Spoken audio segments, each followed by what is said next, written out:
Ang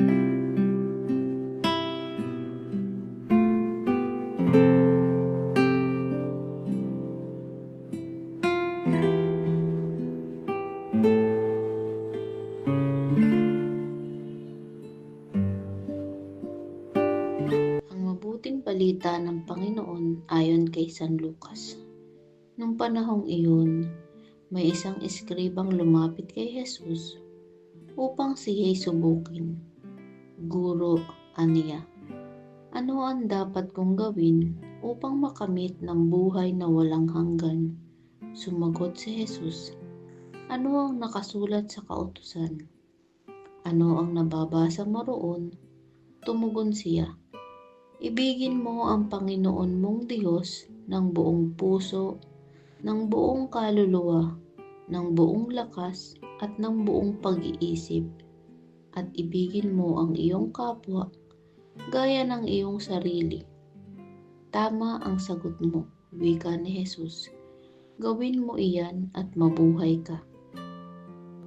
Sa hangad ng eskriba na huwag siyang lumabas na kahiya-hiya, tinanong niya ulit si Jesus, sino naman ang aking kapwa?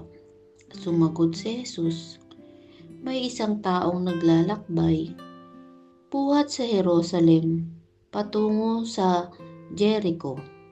Hinarang siya ng mga tulisan, kinuha pati damit sa katawan, binugbog at halos patay na ng iwan.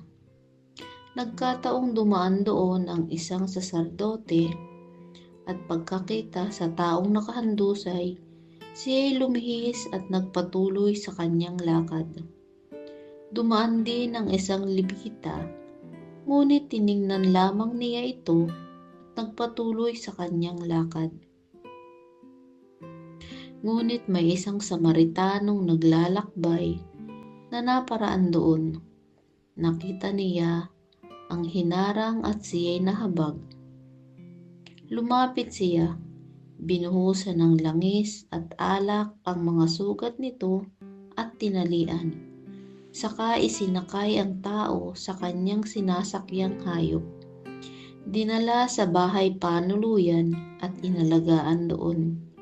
Kinabukasan, dumukot siya ng 2 denaryo, ibinigay sa may-ari ng bahay panuluyan at sinabi, alagaan mo siya at kung magkano man ang kakulangan niyan, babayaran ko sa aking pagbabalik.